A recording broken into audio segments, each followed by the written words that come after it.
on this episode of the Sorority Chat podcast. We work very hard and we wear a lot of hats. So we do a lot of in-person events. We travel to universities. And so kind of creating that community, I think a lot has come from us doing all these events with the colleges and with fans and meeting these people in person. I think that's the quickest way to build a community, because even if you meet one person, word spreads, and then your online presence and your social media community builds faster and more authentically through that. Hey y'all, and welcome to Sorority Chat. I'm Liz Toombs, a designer and sorority alum who's obsessed with all things Greek life. My mission? To bring you real conversations, smart insights, and fun stories that help make sorority living even better. So grab your favorite beverage, get comfy, and let's chat. Hello, sorority chatters. Welcome back to this week's episode. This week, my guest is a twofer. We have a mother-daughter duo, the founders of Solely Foster. We've got Frances Freeman and Kim Hackney. Welcome, ladies. Thank you. We're so glad to be here. Yes, thanks for having us. Yes, thanks for making time to come on. I have been a fan of yours since I found your collegiate Mahjong sets on Instagram and have been a loyal follower ever since. Thank you. We're glad. We love the Mahjong. We've worked so hard on that. So we're glad you enjoy it. Yes. So y'all are based in Oxford, Mississippi. Is that right? We're actually based out of Tyler, Texas. Tyler, Texas. Okay. Yeah, we started the business here, and then that's where our office is as well. So it all operates out of Tyler. Okay, nice. And so where am I getting the Oxford link then? Is that where you went to college? Was Ole Miss?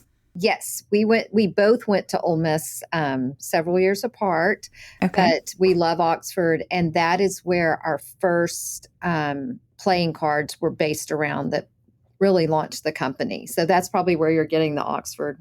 Thank you. Yes, I'm getting them jumbled in my brain. So what made you start this company? You said you did a deck of playing cards, Ole Miss inspired. So what led you to that? And then we'll get into more of where things are today.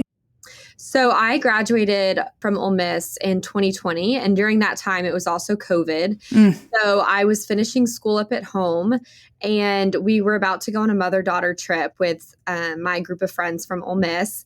And we had been brainstorming just a good graduation gift for everyone. And we thought about playing cards with little icons and traditions that we all loved from the town of Oxford. And so we produced that, and people loved it. And they're like, y'all should start selling these to more people. And so we launched them just through word of mouth, Facebook, Instagram, and we sold, 500 in just a few weeks. And so at that time, I was looking for jobs and applying to different places. And we just decided to go all in and really launch Foster and expand the brand. So what kind of job were you looking for? What did you go to Ole Miss thinking you would pursue as far as a career? Was it something in line with this, or has this been a total curveball? Semi in line. I did integrated marketing and communications, and then I had a minor in art. So it kind of all flowed together. It's all been super useful in the business and kind of starting it from scratch, but it was a little bit of a curveball as far as finding a job. But yeah, you just made your own job, made your own career start, which is pretty cool. And we truly started from nothing, a blank canvas. So it's been exciting. We didn't have a prototype to go by. So right, you're just sort of making it up as you go, building the plane as you're flying it, if you will. Absolutely. Sometimes that's the most fun, though. It's the entrepreneurial spirit, and then now you have this family business that you're creating, and it can be anything that you want it to be. Yeah. Most days, every day's a new day, and I find that we, make a really great step forward, and the day's exciting, but then we come back in the next day, and it's just quiet, and we start over, and we're on to celebrations. Don't last long because there's always something else to move forward into. I hear that. I totally get that as a fellow business owner. You got to Yeah. keep on trucking. Yes. Yes. So I'm curious, you said you had like all these orders, 500 orders for these playing cards. So did you just jump right in with getting something licensed, or were these non-licensed products at first and then it's evolved, or like how did that process go? Yes. So we started with just the town of Oxford. And so it was like little restaurants and the library, just different fun places like Chicken on a Stick that students would know and alumni. And during that process, people were like, oh, well, we would love to see a deck of playing cards for Arkansas or Alabama, all these different schools.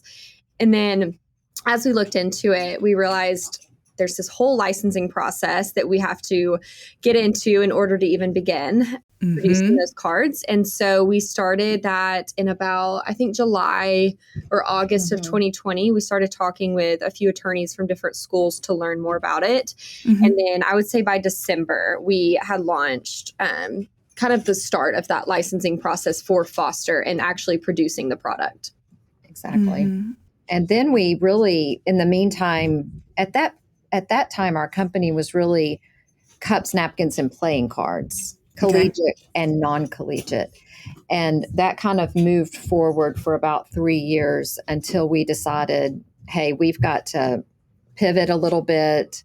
We wanted new products. We were, our licensing and relationships with the universities were growing. We're currently licensed with 36 universities. Wow. And we thought, we don't want to just be the cups, napkins, and playing card company. And so we just started expanding deeper into each school with new products. And so in January of 2024, we decided to be direct to consumer, not really wholesale anymore, and do only collegiate. So we made a big pivot and really pruned our business in what was working best for us. I think that's really cool. Like, I really enjoy hearing what that process was like for you, and that you talking about like relationships growing with the universities. I went to the University of Kentucky and was a retail tourism management and like textiles major.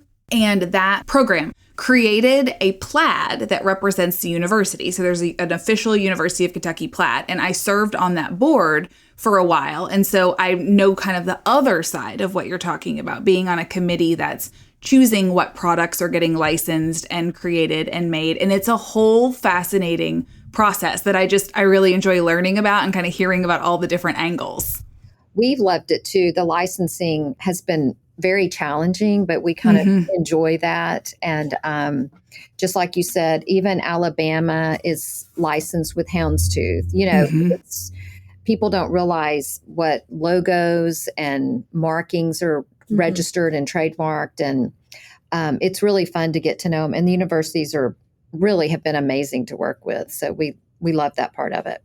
Yeah. And I'm sure you said it was challenging. So it has to be like, yay, you get a win when you can, cross a new hurdle or, get another step into the process with the schools. Yes. Yes. We always get super excited when we've been after school and then we finally get approved. It's super exciting. Yeah.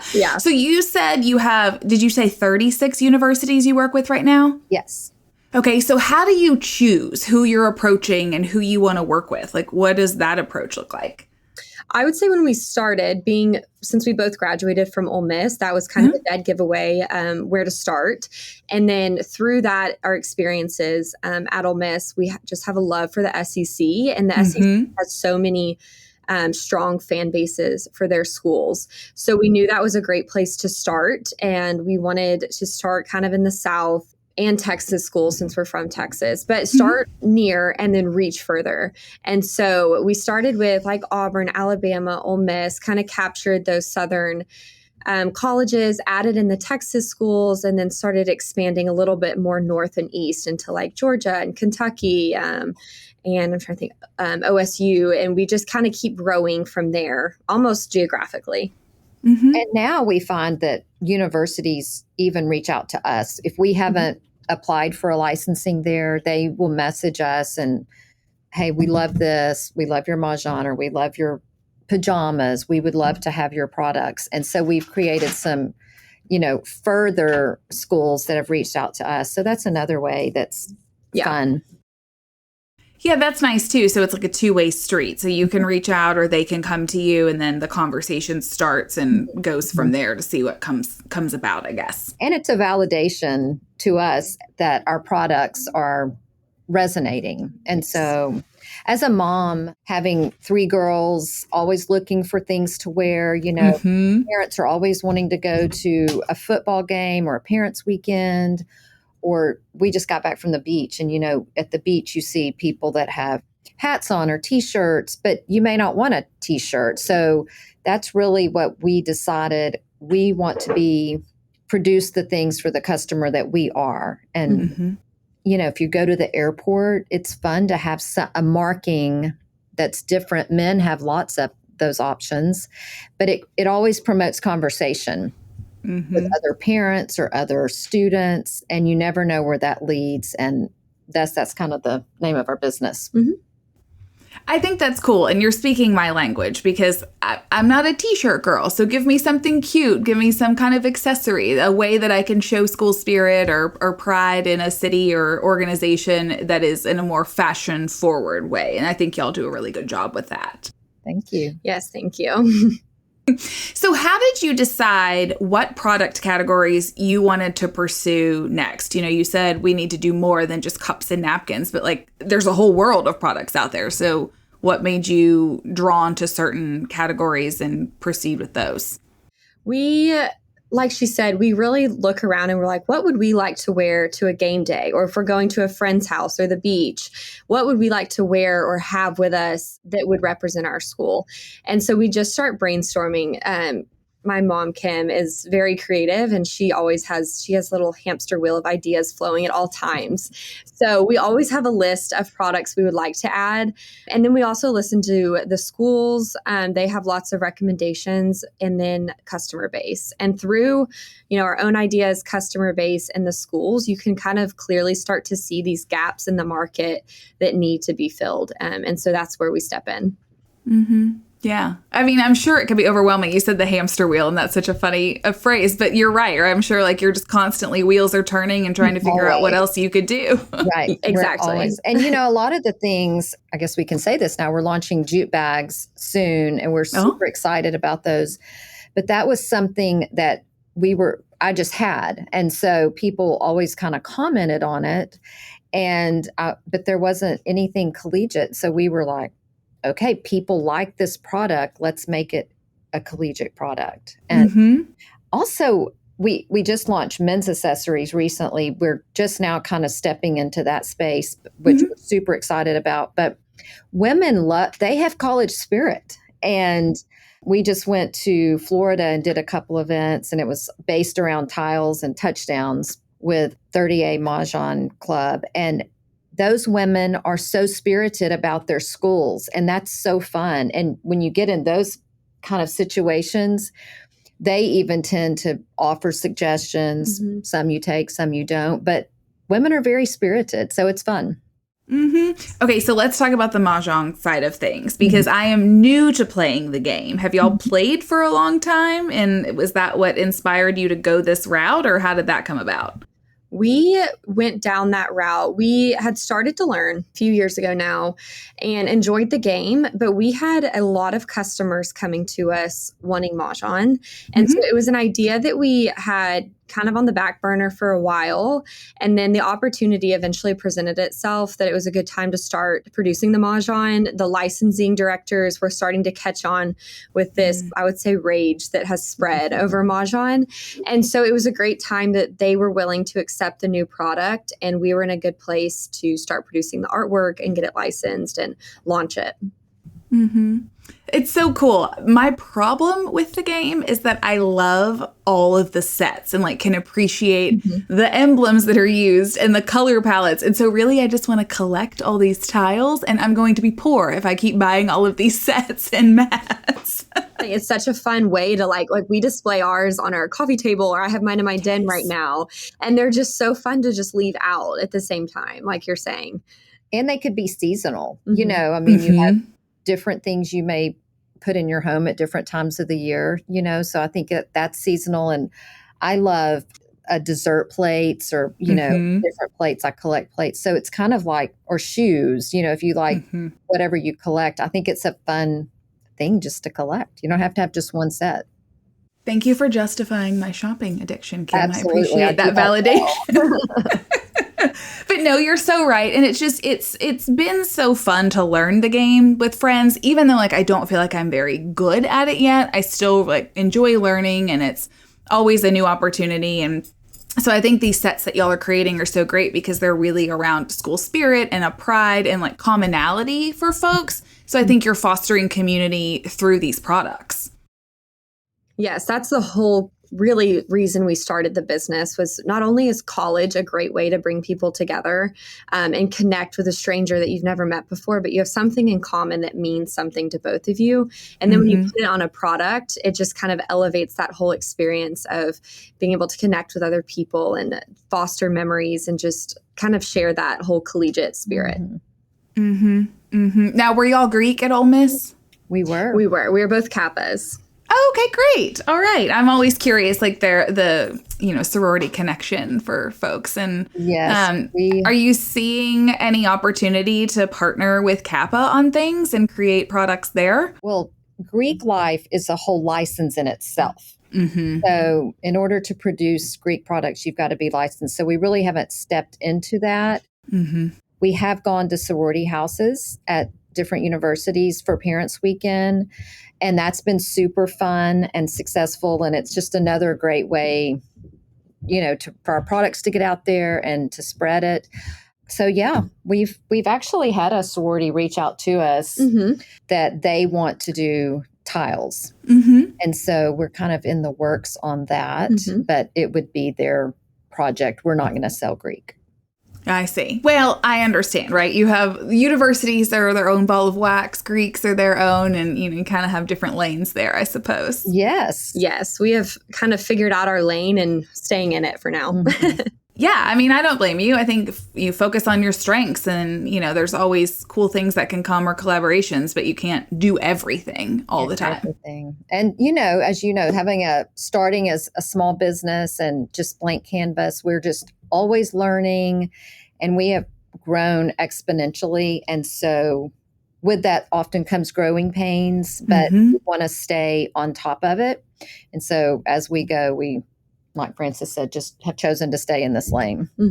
Yeah, I think it's smart. I mean, you're at that 5-year mark. And so as a small business, that's a huge success, right? Because a lot of them fail before that 5-year mark. And so you're focused again on your strengths and how to go forward. And so I'm curious if there's any really big key moments in the last 5 years that stand out to you as big milestones or turning points or things that you just are really proud of from growing. This is always such a hard question. There's so many lessons that we've learned and accomplishments that we've had. We always say, I just think every day, there's small things that feel like a win. There's some big mile markers that we've had, but a big one that stands out is just us choosing to go direct to consumer.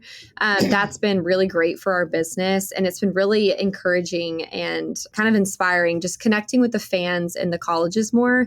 And taking that leap of faith just to go strictly retail from foster to consumer has been a huge learning curve for us and really great for our business. Yeah. And I just really love working with the licensing directors and talking with them. And you don't just get licensed with every school, but you have to get licensed with every single product. So every time we have a new product, we go back through the process again. And that is just like a mountain in front of us. And I think we have built a lot of trust with the universities. So that's probably one of the great things I love. And just people like you reaching out. I mean, that's always so flattering. And whether it's a magazine article or a podcast, we're always love that we're reaching different people. Well, I think you've done a really good job of creating a community online, and, that's where I found you. So I'm curious, what your strategy's been, or if there's any standout moments as far as trying to connect with people, because you're trying to engage fans and students and alumni. And so kind of what's your strategy there? I would say we probably have less an advanced strategy than people think.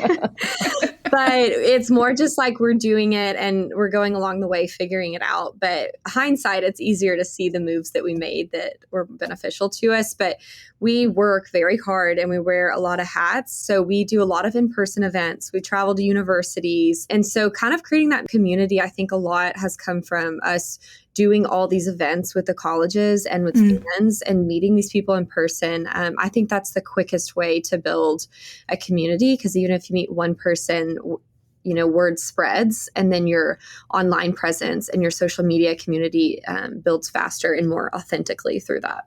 I think just even it's fun, our customer service, Sean, who works with us, she answers customer service and we get lots of DMs, but it's fun seeing how that's building, and we have tons of comments. I mean, DMs every day or emails, and some are suggestions. When are you going to get this? Why don't you have that? Why don't you have my school? And that's fun. And I think learning from our mistakes, has been really helpful as well. I mean, best way to learn is to make a mistake. That's what I was getting ready to say. Like that's pretty key, right? You don't want to make a mistake, but yet you learn so much and advance so much from a misstep than you would from a success, because then you don't know how to grow or what to do. And just taking risk. I mean, you're not going to have the big rewards if you just stay safe all the time. But we take risk, and a lot of them work out and some don't, but that really propels us forward more too. Yeah, I could see that. You all really walk the talk from what I'm hearing you say as far as fostering connection and community, because you're talking about building relationships with the licensing folks. You're talking about building relationship with your customers because you're going direct to retail. And so you talked about, we may have not made planned moves in social media, but it sounds like it's pretty intuitive and it's serving you well. Yes. Yeah. It's just kind of, I guess, our mission being to foster memories and relationships, just trying to, if that's the goal, then it kind of happens naturally along the way. Yeah.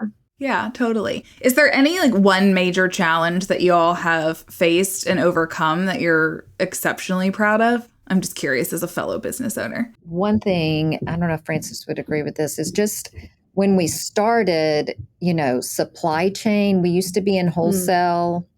That was really difficult because if you don't have the products on the shelf, you can't sell them. But we were housing so many products, and we're self-funded. We're pretty much self-funded. And so I would say that has been a huge challenge. We're not, just making it happen all the time. We're just grinding. We're pretty gritty.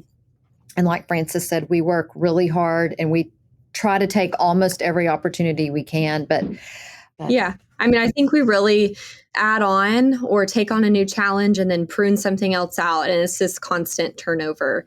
And then some things stay, some things stick. But I think it's a lot of pruning just along the way. Yeah. Yeah, no, I think that was very well said. I mean, because I was curious what led you to go, direct with retail. And it makes a lot of sense based on what you're talking about, that was just a better fit for you. So thanks for sharing that. Yeah. And we, with licensing, we pay anywhere from 15 to 24% on every product we sell. And that royalty goes back to the university. A lot of customers do not realize that. And it's super important to buy licensed products. But in making that decision, it was a really good business decision for us, just so we can keep paying those royalties to the universities and, just sustain our business.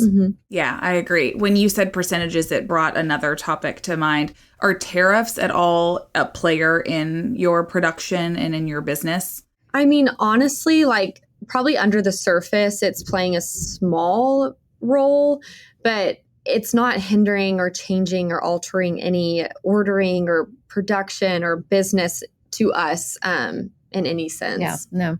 Oh, that's good. That's great to hear. I'm just always curious because there's some obvious ways, like you say, and then there's some underlying, and every industry is so different. And so it's been interesting to talk to fellow business owners and just kind of hear what's changing in their world. And maybe if it weren't tariffs right now, it would be something else. I mean, Absolutely. when we first started, we changed our cup production because during COVID, you couldn't really get Frost Flex material. So it's going to always be something. You've just got to be ready to move with what's going on and be very flexible. Yes, absolutely. Talking about COVID, I remember getting the phone call that upholstery foam was going to be delayed because the chemicals that they needed to create it weren't available. And I literally just sat on the couch and was like, it is something new every day. And you just have to learn how to roll with it and figure out what you're going to do next. Right. Exactly. I think that's part of being just a good business person is it's not going to be perfect. And you've got to just roll with the punches and be flexible. Yes, totally. I fully agree with that. And you learn that the longer you're in it and the more experience you get, it starts to be like, okay, just let this roll off my back. This is just the next challenge. We'll get through it. Right. Exactly. So what's next for Foster? What's coming down the pike that you all are excited about? She kind of mentioned we're about to launch a new product, our jute bags. So that'll be our next launch within the next month. And then we just launched our men's accessories, which was a huge launch and a kind of a different product stepping into the men's accessory category. And so honestly, now the fall through Christmas is just selling time. We use a lot of the January through, I would say, July or August prepping for the fall. That's where a lot of new development happens in our products. So now it's kind of just selling time, and we're about to add on some new schools in our Mahjong line. So we're super excited about that. And I know we'll have some happy customers as well. Yes. We've been listening to y'all, so they're coming. Oh, that's so exciting. When will some new stuff launch then? Do you have any dates? Well, the new Mahjong will probably be around December.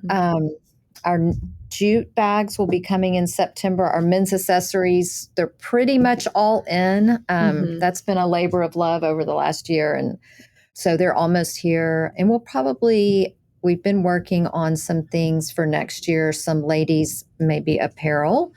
So we're kind of starting on that, but that will be next year. Okay, well, that's exciting. I know you're not supposed to have a favorite, I'm going to say, quote, child, but do each of you have a favorite child product of what you make? That's a tough question. Every product I love differently. And each time we get a new product, I get so excited. But I mean, I love the Mahjong just because we put so much time and artwork into that. It's fun to see that come. But the men's accessories, we were super excited about men's getting. Accessories right now might be mine, but then it's kind of fun. I'm looking around because we've got pajamas all around us and the children's clothing, and we have socks. We love the crew socks, and it's so fun because it's not just what product is our favorite, but then we find a new pajama or we love this pajama or we love that. We change them, our children's clothing or the socks, they all turn out so differently. And so that's been really fun. So it's more not just the product, but each time a school may shine to us in a certain product category. Sounds like it's hard to pick because you have so many different things and there's always so many great options coming in. Yes. There's so many choices. So anyway. Frances, you talked about the artwork for the tiles. Do either of you do the artwork yourself, or do you outsource that, or how do those drawings come about? Yeah, all the artwork for Mahjong is done in-house here at Foster. Nice. So yeah, I do physically do all the artwork, but she does all the artwork for everything except the pajamas. She does everything: cups, napkins, playing cards. And that's probably another great part of our business is we don't really outsource anything. So when we say we produce it all, we really are hands-on producing it, and it is a Foster product. Even our men's accessories, she did all the artwork. Yeah, everything that we produce is from the idea starting point to the artwork to the licensing. We have our hands in controlling and over all that through the whole process. Which makes it extra rewarding to know that you're a part of that all along the way. Yes. It's fun. Kind of everything's our baby. That's why I said child in quotes, because you're birthing all of these ideas and turning them out into the world. So it's a labor of love. It is. You really can't have a favorite. How long does it take typically from like ideation to production? Like how long is that process that you're going through? It depends on the product. We typically try to launch a product at a reasonable time of year. So when that production time starts, kind of just varies. Some things may take 6 months, some things may take 2 months. So each product's a little bit different on the time frame, but anywhere from 2 months to 8 months it could be. And we're always, like Frances said, we're always thinking of new ideas. I mean, it's just, just rapid fire. So it's kind of like we need to stop sometimes, get it into production, and, there's always the hamster wheel. I think it's important for people to know the time that it takes for something to go to market, because it's easy to say like, oh, this is cute, or, oh, I feel like this might be expensive. But when you understand all the things that are going into it and the labor behind it and the creation, you start to value it more. And so I think it's really important for people to hear. And we try to not overproduce either. We want our products to be special. So if you're getting a product, it's special. And we want there to be enough to go around, but we don't saturate the market with our products. So we can always come out with something new. That's a smart move. So do you discontinue things or like put them in an archive, or is there any kind of that component? It kind of depends on the product, but a great example are pajamas. We intended for them to be kind of like a one-time launch, maybe 2, but they've been such a big hit. So we've kind of altered that game plan a little bit. So once we sell out of a pajama, we change the style. So that way everyone can get access to the pajamas, but each customer is receiving a different style depending on when they order it. So once that style sells out, it's kind of that one's done and we're on to a new style of them. So it's just kind of a fun way to reintroduce new products constantly or new designs and keep all customers happy with what they're getting. Yeah, totally. It's a small batch approach. I think that's really smart. And like you said, then the product is very special to each person. Right. Yes. Right. I don't like to see what I wear on everyone else. That's a big thing with me. So I don't want what we produce to be on every single person either. Yeah, I like that. I agree with that. I don't want to match everybody walking down the street. Ladies, I really enjoyed talking with you, and thanks for making time to come on and share your story. If listeners want to connect with you, how is the best way for them to get in touch? You can find us on Instagram at Solely, SOLELY Foster. And that's the best way to see kind of what's new with Foster, get in touch with us, DM us, all that.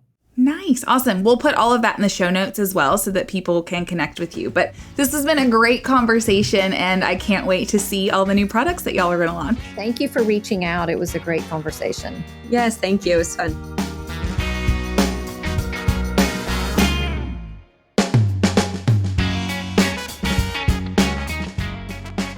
Welcome to Liz's House Hot Takes. This is where I take the lessons I've learned over the last 16 years of designing Greek houses and offer you my pro tips. Here's today's house hot take. Zoning is the secret to creating a stress-free shared bathroom. A successful shared bathroom isn't about having more space, it's about dividing it smartly. You need distinct areas, such as makeup counters with mirrors and task lighting, shower stalls with changing zones and hooks, separate toilet rooms for privacy, and an open sink area for quick routines. Add personal shower caddy storage with actual drainage, so there's no soggy messes. And suddenly, bathroom time feels like a system instead of a scramble. Thanks for listening to another House Hot Take. For more inspiration, check out the PDR Interiors Instagram or TikTok. I'm Liz Toombs, and this is the Sorority Chat podcast. Catch you next time.